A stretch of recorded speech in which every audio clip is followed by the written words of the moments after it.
చాలాసేపటి నుంచి వెయిట్ చేస్తున్నారు. శేషు గారు, ప్రజాస్వామ్య పరంగా చూస్తే ప్రభుత్వం లేదా ప్రతిపక్షం ప్రజలు అంటే ఈ ఓవరాల్గా ఈ విజయం వీగిపోవడం అనేది విజయంగా ప్రతిపక్షాలు చెప్తున్నాయి. కానీ వీళ్ళు రానున్న రోజుల్లో భారీ మూల్యం చెల్లించుకుంటారని ప్రధాని మోదీ సైతం మాట్లాడుతున్నారు. సో ఏది ఎవరికి లాభం ఎవరికి నష్టం మీరేం చెప్తారు?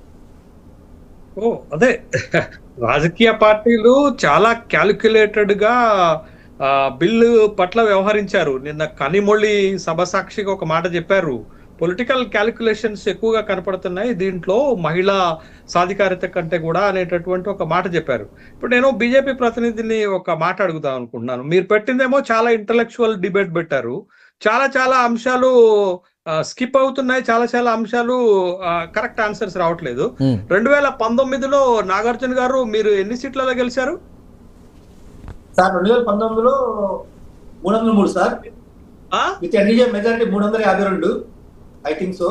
నేను అదే, మీరు ఇందాక చాలా ఏమన్నారంటే 2/3 మెజార్టీ మాకు ఎప్పుడు రాలేదన్నారు. కానీ 2/3 మెజార్టీకి కావాల్సింది సభలో 362 రావాలా. మీరు 303 గెలిచారు, ఎన్డీఏ కూటమితో కలిసి 363 గెలిచారు. తర్వాత మీకు అలయన్స్ లేకపోయినా మీకు సపోర్ట్ చేసే ఉండండి, నవీన్ పట్నాయక్ అండ్ జగన్మోహన్ రెడ్డి మీకు అప్పుడు సపోర్ట్ చేసేవాళ్ళు. అంటే దరిదాపు 400 స్ట్రెంత్ మీకు ఉండేది. అంటే అందుకే 2019 నుంచి 2024 వరకు మీరు ఏ బిల్లునైనా ఏకపక్షంగా పాస్ చేసుకొని పోయారు. 2/3 మెజార్టీ తోటి అనేకమైనటువంటి సమస్యలకు మీరు పరిష్కారం చూపించారు. 2023లో కూడా ఈ మహిళా బిల్లు ఏకగ్రీవంగా ఆమోదం పొందటానికి కారణం ఏంటి అంటే మీకు అబ్జల్యూట్ 2/3 మెజారిటీస్ ఉండటం వల్లనే అది సాధ్యమైంది అనేటటువంటి విషయాన్ని గమనించాలి. బట్ దాన్ని పక్కన పెట్టి ఇప్పుడు ఉన్నటువంటి సినారియోకి, ఇప్పుడు జరుగుతున్నటువంటి అంశానికి గనక వస్తే చంద్ర గారు ఒక అంశాన్ని గమనించాలా. మోడీ అధికారంలోకి వచ్చిన తర్వాత ఒక కీలకమైనటువంటి బిల్లులో మోడీ ప్రభుత్వం ఓడిపోవటం ఇది మొదటిసారి. ఇది రాజకీయంగా మనం గమనించాల్సినటువంటి ఒక అంశం. అయితే ఈ బిల్లు ప్రవేశపెడుతున్నప్పుడు రెండు పక్షాల యొక్క యాటిట్యూడ్ ఎట్లా ఉంది, రెండు పక్షాల యొక్క వైఖరి ఎట్లుంది అంటే, బిల్లు సభ ఆమోదం పొందినా సభ ఆమోదం పొందకపోయినా అడ్వాంటేజ్ తీసుకోవాలనేది ఎన్డీఏ కూటమి రాజకీయ ఎత్తుగడగా కనపడింది. అటు పక్కకు వస్తే ఇండియా కూటమి ఎత్తుగడ ఏమున్నది అంటే, ఈ బిల్లు సభ ఆమోదం పొందకుండా చూస్తే రాజకీయంగా మాకు కలిసి వస్తుంది అనేటటువంటి ఎత్తుగడ వాళ్ళు వేశారు. కాబట్టే ఈ మహిళా బిల్లు అనేది ఇక్కడ ఆమోదం పొందకుండా పోయిందనే విషయాన్ని గమనించాలి. ఇప్పుడు ఇవాళ సభకి ఈ బిల్లు ప్రవేశపెట్టినప్పుడు అటెండ్ అయినటువంటి వాళ్ళలో 2/3 మెజార్టీ కావాలా. 528 మంది అటెండ్ అయితే భారతీయ జనతా పార్టీకి సపోర్ట్ గా, లేకపోతే బిల్లుకి సపోర్ట్ గా ఓటు వేసిన వాళ్ళు ఎందరూ 298 మంది సపోర్ట్ చేశారు, 230 మంది దాన్ని వ్యతిరేకించారు. అంటే దరిదాపు మనకి 352 ఓట్లు కావాల్సిన దగ్గర 54 ఓట్లు ప్రభుత్వం సాధించలేకపోవటం వల్ల బిల్లు అమల్లోకి రాలేదు, బిల్లు సభ ఆమోదం పొందలేదు. అయితే ఇక్కడ మనం గమనించాల్సింది ఏంటంటే, 2003లో ఏకగ్రీవంగా ఆమోదం పొందిన ఈ బిల్లు 2026 నాటికి వచ్చేసరికి ఎందుకు సభ ఆమోదం పొందలేకపోయింది? 2/3 మెజార్టీ ఎందుకు రాలేకపోయింది? అప్పుడు ఏకగ్రీవంగా ఆమోదం పొందిన బిల్లు ఇప్పుడు కనీసము ఎందుకు ఈ స్థాయిలో సభ ఆమోదం పొందలేకపోయింది అనేది మనం ఒకసారి ప్రశ్నించుకుంటే, 2023లో బీజేపీకి 2/3 మెజార్టీ ఉండటం ఆమోదంలోకి వచ్చింది. తర్వాత అప్పుడు ప్రతిపక్షాలు వ్యతిరేకించిన బిల్లు ఆగేటటువంటి అవకాశం లేదు. కాబట్టి ప్రతిపక్షాలు కూడా మహిళా బిల్లుకు వ్యతిరేకంగా ఉండకూడదని యునానిమస్ గా 2 సభల్లో 2023లో ఆమోదించుకున్నారు. బట్ ఇప్పుడు 2026కి వచ్చేసరికి ఏమైంది? ఈ బిల్లులో లింక్డ్ బిల్, అది ఒకే రకమైనటువంటి మహిళలకు 33% రిజర్వేషన్లు కల్పించేటటువంటి బిల్లే కాకుండా దాంతో యాడింగ్ అప్ ఆఫ్ ప్లస్ పెట్టి ఏం చేశారు, డీలిమిటేషన్ కూడా యాడ్ చేశారు. బట్ ఈ బిల్లుని యథాతథంగా గనక ఆమోదిస్తే విపక్షాలు రాజకీయ వినుకుని కోల్పోతాయి. ఎందుకు కోల్పోతాయనంటే, మహిళా బిల్లు ఆమోదం పొందితే ఆ క్రెడిట్ అంతా మోడీ అకౌంట్ లో పడిపోతుంది, పాయింట్ 1. రెండోది,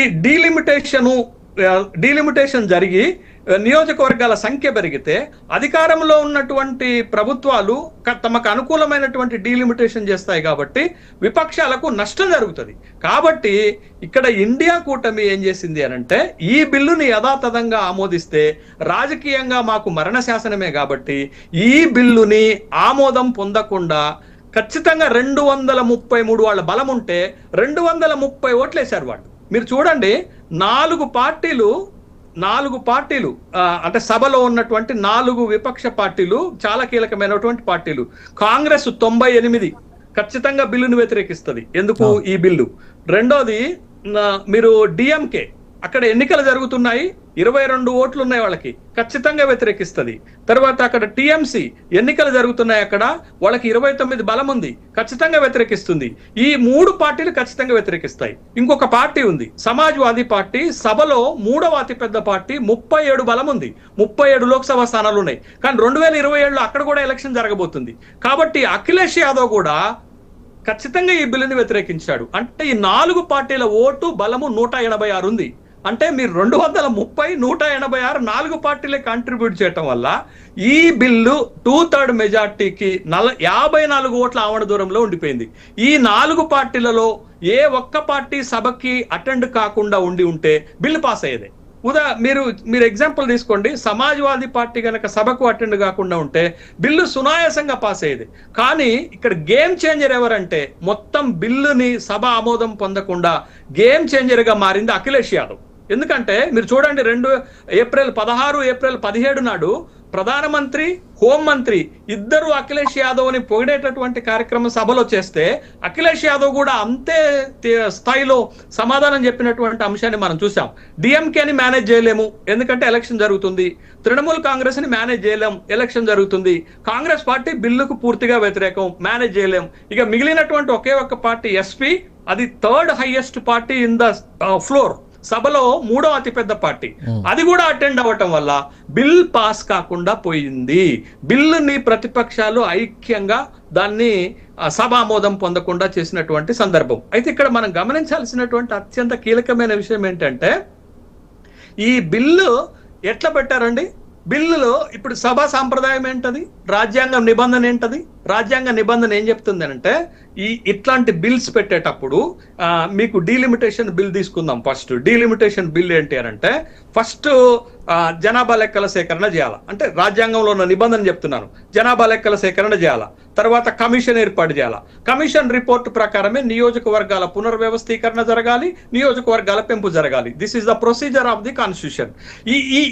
ఇది ఒక బిల్లు పెట్టి మహిళలకి సపరేట్ బిల్లు పెడితే ఖచ్చితంగా ఆమోదం పొందేదే.